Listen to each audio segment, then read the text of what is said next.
Governance is long-term strategic development plans that indicate an action, state, or quality. Government is more short or medium-term work plans that perform or cause action. Self-governance and self-government are objectives for many First Nations. Data governance is the overall management and stewardship of data, which includes both participation and leadership roles. While there have always been expressions of data sovereignty in the form of oral traditions concerning the use and sharing of community-held knowledge, the concept of Indigenous data sovereignty emerged in the 20th century, and it has developed significantly. In Canada, there is a movement to reclaim Indigenous identities through control of information and the telling of one's own story. As sovereign nations, First Nations have the inherent and constitutional right to exercise authority over their data and information. Indeed, advocates of Indigenous sovereignty argue you cannot influence what you don't measure. Since Indigenous peoples are in the best position to understand and tell their own story, Indigenous data sovereignty can address many of the ongoing problems with Indigenous research that is conducted and analyzed by others, such as missing data, irrelevant data, obscure data, data gaps, and so on. Yeah, so when I see that term, I generally think about issues related to OCAP, so issues of ownership, control, access, and possession over Indigenous data and research. And I think really simply what we're talking about is Indigenous people being in charge of research and information that's about them. And that's like historically, I think, what a lot of academics and researchers and community leaders and other people have been advocating for and fighting for and writing for, that, you know, there is this really problematic history between Indigenous people and research institutions. And so Indigenous data sovereignty to me is a movement for Indigenous peoples to reclaim our authority and control over those processes that impact us. OCAP, which stands for Ownership, Control, Access, and Possession, originated in 1998 at a brainstorming session held by the National Steering Committee of the First Nations and Inuit Regional Longitudinal Health Survey. OCAP is now trademarked by the First Nations Information Governance Center to protect the integrity of these valued and necessary principles. UNDRIP, which is the United Nations Declaration on the Rights of Indigenous Peoples, was established in 2007, and it highlights self-determination as a right for Indigenous peoples. It is widely advocated that Indigenous data sovereignty is a crucial step towards self-determination. In 2019, the government of British Columbia enacted the Declaration on the Rights of Indigenous Peoples Act, which mandates that the government bring provincial laws into alignment with UNDRIP. Developed by the International Data Sovereignty Interest Group, the CARE principles for Indigenous data governance goal is to increase self-determination of Indigenous peoples. These principles seek to rebalance power relations between Indigenous and non-Indigenous peoples and eliminate the misuse of data collected by external bodies. This helps to increase self-determination of Indigenous peoples because communities that control their own data can contribute to wellness policy and ethics in a meaningful way. Research has to be meaningful to community. Indigenous data sovereignty means research is by us and for us.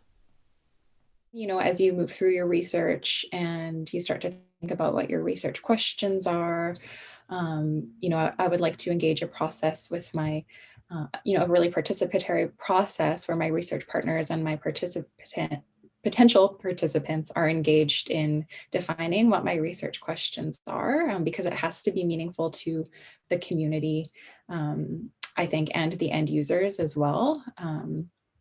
And then thinking through, you know, ethics, which we have to go through as university researchers for our project. And I think the ethics process forces us to think through a lot of different important issues like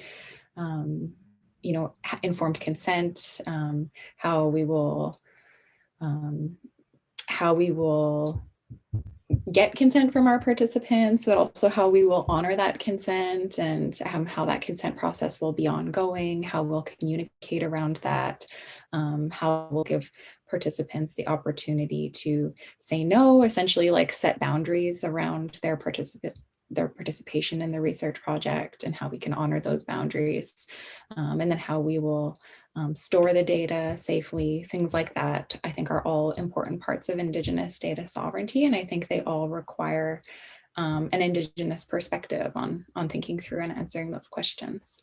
And then lastly, it flows through to knowledge translation and how the information goes back to community. So thinking about integrated knowledge translation throughout the research project. And then towards the end, just really making sure that this research that is by us and for us and useful to us as Indigenous people. Otherwise, I think it's not really worth it. It really has to serve our people and our larger goals around sovereignty and self-determination and health and well-being as Indigenous people.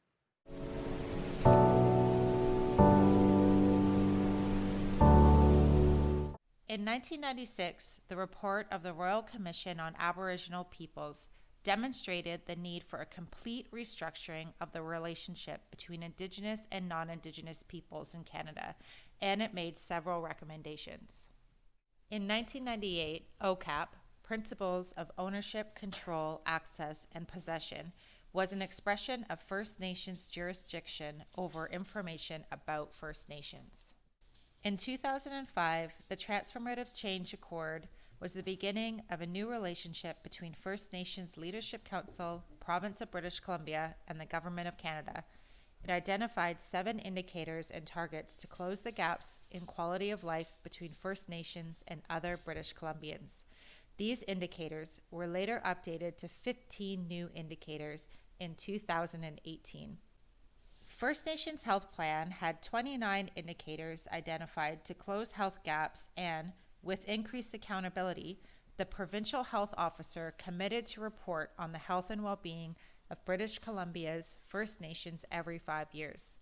The necessity of data accuracy and reliability became apparent, and there are collaborations to collect data and report on those indicators. In 2007, UNDRIP and Tripartite First Nations Health Plan was a commitment to fully involve First Nations in all decision-making about their health and develop a plan to support First Nations health data governance. In 2010, there was the BC Tripartite Data Quality and Sharing Agreement, which was the political commitment that federally and provincially held data on First Nations would be shared. The First Nations Information Governance Center, or FNIGC, became independent and incorporated as they provided insight and governance over the Regional Health Survey, as well as promote, protect, and advance the principles of OCAP. The 2011 Tripartite Framework Agreement on First Nations Health Governance was the creation of a new First Nations health governance structure. It was the transfer of federal health programs and resources from the Government of Canada to BC's First Nations control. At this point, First Nations determined and defined their own health needs, as well as the design, delivery, and evaluation of health programs. The First Nations Health Authority, or FNHA, was established in 2013. The establishment of this health governance structure was a transformative step for First Nations data governance, as it increased First Nations control over existing health data and improved the quality of that data. Following the principles of OCAP, it also increased First Nations decision-making and control. FNHA now serves as the data steward for several data holdings and databases on behalf of BC's First Nations. In 2015, the Truth and Reconciliation Commission of Canada made its final report and had the TRC's 94 calls to action, which addressed the need for improved research and development of measurable goals and indicators to close the health gaps experienced by Indigenous peoples. So I think that some of the most pressing issues right now are ongoing issues that have a history. And so they've been pressing issues for a long time. But so one of those things is just the involvement of Indigenous peoples in the design development of research studies, and involvement at all levels of research studies, I would say, including, from the outset, just the idea or the development of the research question. I think that's important.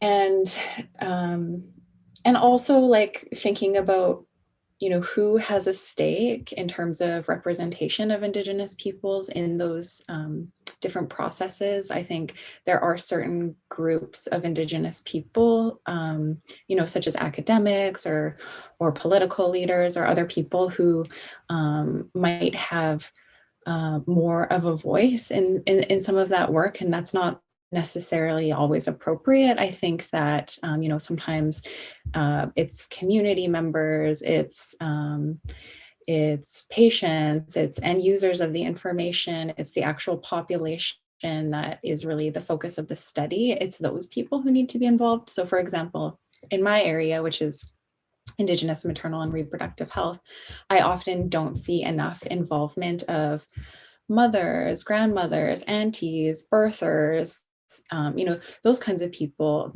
fathers, like those people being involved in the research, design, development, those processes. And I think that that's problematic. I think, I'm also an Indigenous birth worker and an Indigenous doula. And so lately I've been doing a lot of advocacy around the importance of having Indigenous birth worker voices in research related to Indigenous birth and birth work. But it's not just us as birth workers who need to have a voice. It's also, the birthers and the families, like I said.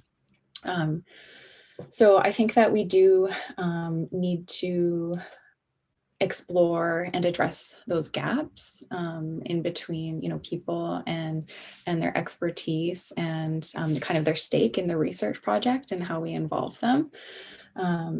Yeah, for me, those are really the two big things. It's like making sure Indigenous people are at the table for every step of the way, and then making sure the Indigenous people who are at the table are really, representative of who and appropriate for who should be on that research project. One of the outcomes or consequences of research that doesn't involve the right people through every step of the way is that then, what you get out of that research project doesn't necessarily get used or implemented or worked with in really a meaningful way. That was probably the original intention of the research project.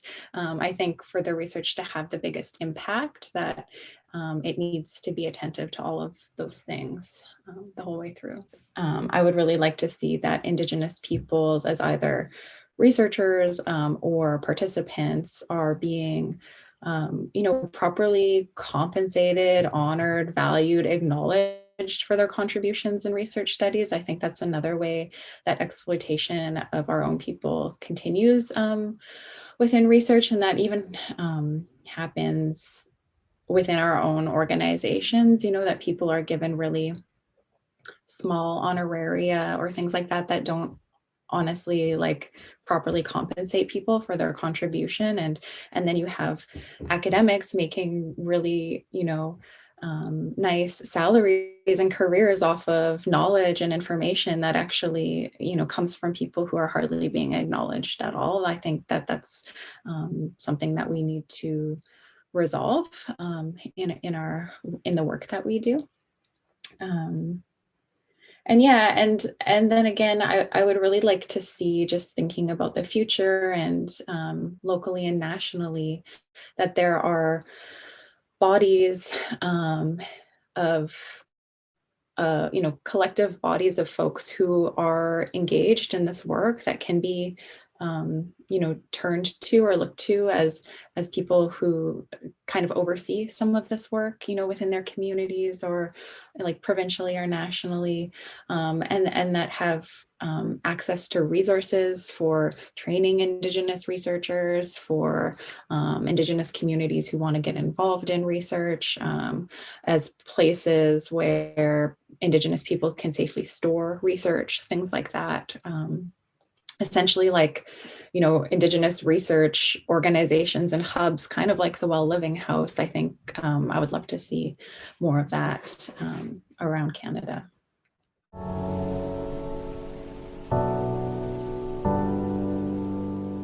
Western-only data methods and approaches can reinforce systemic oppression, barriers, and power imbalances because it can lead to policies, laws, interventions, and programs that are culturally discriminatory, oppressive, unnecessary, and harmful to Indigenous peoples. Without the involvement of Indigenous peoples in research, both as participant and leader, the overall quality of data about Indigenous people will always be questionable. Indeed, poor data quality continues to remain an ongoing issue in government and other administrative databases because of missing cultural identifiers, irrelevance, gaps, inadequate sampling, and so on. Community-based indicators allow Indigenous peoples to define and measure well-being in terms of their own cultural values and beliefs. These community-based indicators can then be understood within broader determinant outcome statements. For example, the determinant culture may manifest differently from community to community, but each community wants cultural outcomes, such as language. Communities are in the best position to understand the impact of outputs and to be held accountable as data stewards to their own people. The First Nations Information Governance Center, FNIGC, is an excellent resource for communities who are looking for more information on Indigenous data sovereignty. Its overall goal is to work towards data sovereignty that align with the diverse worldviews of First Nations people by using a holistic cultural framework. Under complete First Nations control, the FNIGC, along with its regional partners, designs and delivers unique data gathering initiatives, such as the First Nations Regional Health Survey. Indeed, the FNIGC directly contributes to building of credible, relevant data about First Nations by conducting a number of surveys as well as overseeing other data collection on First Nations reserves and in northern communities. The FNIGC is home to the First Nations principles of OCAP, and it has a special role in advocacy and education involving OCAP, including protecting what it means and how it is to be applied. For more tools and resources to support the application of OCAP, please visit the FNIGC website. For me, the best strategy is often to slow it down and sort of, before you write your research question down or before you start collecting data, it's like, taking 10 steps back and looking at, what does the research question even need to be, who needs to be involved in the conversation around what it should be or what it could be, and what's the process for even engaging that conversation. How can I have that conversation with other people who are stakeholders in this research in a way that actually feels really good for me as an Indigenous person and as a researcher.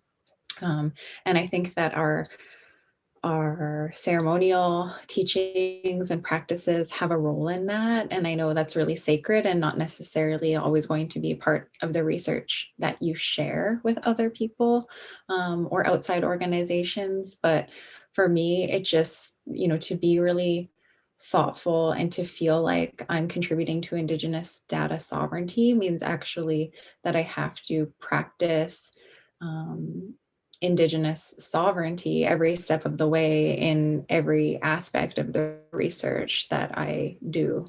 And we don't always know what that is or what that should look like. So it requires, conversations with other Indigenous people to try to figure it out, because it is all new.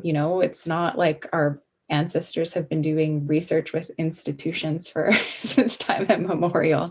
Like, we're figuring this out together, and it's important. But we need to be gentle with ourselves and just really thoughtful, I think.